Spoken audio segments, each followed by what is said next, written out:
Guys, Somnath કિચનમાં આપ સૌનું હાર્દિક સ્વાગત છે। તો આજે આપણે બનાવવાના છે પંજાબી સબ્જી।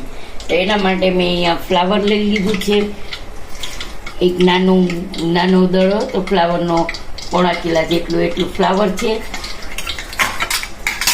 એક નાનું ફ્લાવર છે, અને અહીંયા આટલા 2 મોટા બટેટા હતા એના પીસ કરેલા મોટા મોટા રાખ્યા છે, એના 3 ડુંગળી ગ્રેવી કરેલી છે, અને 6-7 ટમેટાનું ગ્રેવી કરી છે મેં। હવે આપણે ફ્લાવર છે ને તળવાના છે, તો બધા ફ્લાવર આપણે આવી રીતે મૂકી દઈશું।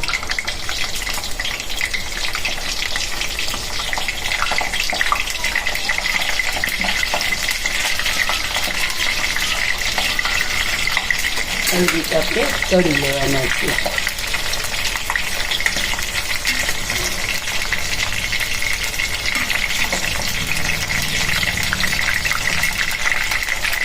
જો ગાઈસ, આપણે આવી રીતે એકદમ પિંક કલર, બદામી કલરના થઈ ગયા છે। પછી આપણે એને કાઢી લઈશું ફ્લાવરને।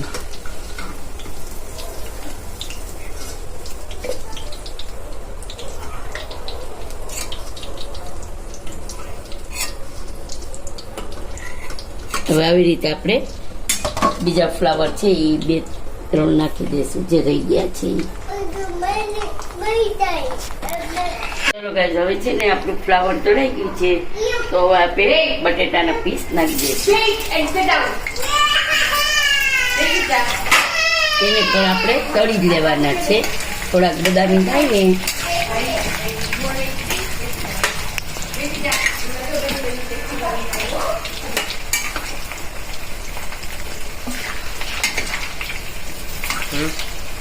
આપણા બટેટા છે એકદમ બદામી કલરના થઈ ગયા છે, તો હવે આપણે એને કાઢી લઈશું।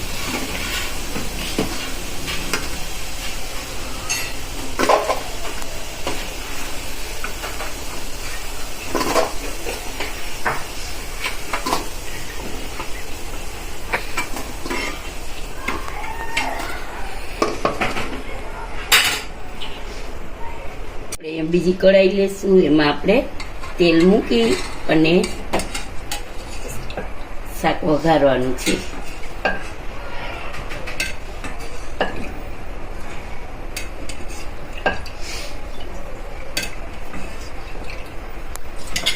તો આમાં મેં 3-4 ચમચા તેલ નાખ્યું છે આખા ભરીને।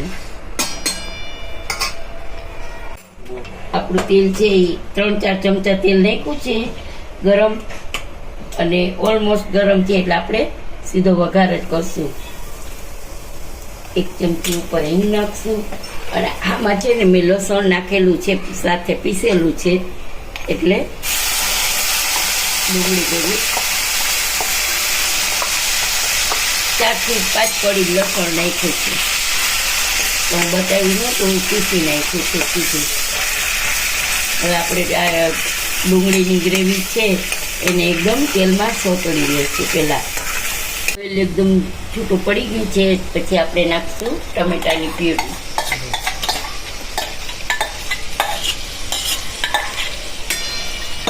તો આપણે એને થોડું સોતળી લઈશું।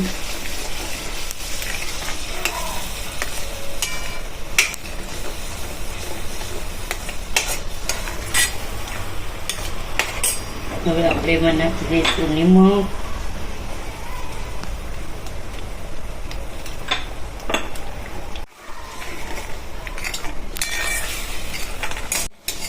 જો ગાઈસ, આપણી ટમેટાની પ્યુરીમાં એકદમ ઓઇલ સાઈડમાં આવી ગયું છે, તો હવે આપણે મસાલો કરી લઈશું। 1 ચમચી ઉપર, તમારા ઘરમાં કેટલું તીખું ખાતા હોય એ પ્રમાણમાં તીખું બનાવવાનું। મેં 1.5 ચમચી નાખ્યું છે મરચું, 1 ચમચી ધાણા જીરું નાખ્યું છે, પછી આપણે એને ચલાવી લઈશું।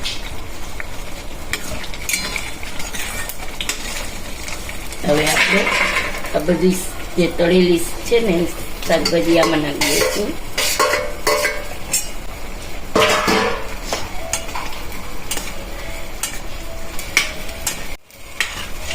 શાકભાજી આપણે બધા આમાં નાખી દીધા છે।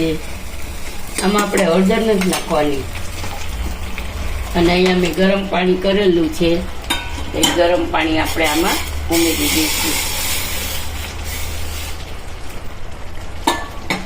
ઠંડુ પાણી નહીં નાખવાનું, ગરમ પાણી નાખવાનું.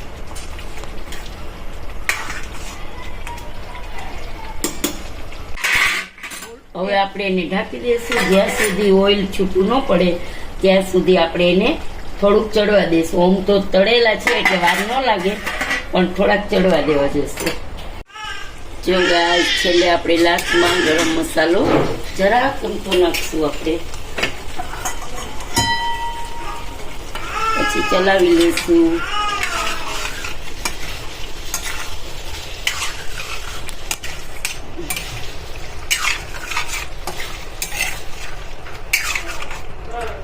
જો આપણું શાક રેડી છે, પંજાબી શાક. આપણું ઓઇલ છૂટી ગયું છે સબ્જીમાં એકદમ સરસ. તો ગેસ કરી દઈશું ઓફ. જો ગાઈઝ, આપણું પંજાબી શાક રેડી છે. તમને આજનો વિડીયો કેવો લાગ્યો તે જરૂરથી જણાવજો. સબસ્ક્રાઈબ કરજો, લાઈક કરજો અને શેર કરજો અને કમેન્ટ કરજો. અને આવી જ રીતે સપોર્ટ આપજો. ને આમાં કાંઈ પણ તમને જે બનાવવાનું કાંઈ શોખ થાય તમને, તો એ મને તમે કમેન્ટમાં જરૂરથી જણાવજો. હું તમને વિડીયો બતાવીશ. જય શ્રી કૃષ્ણ.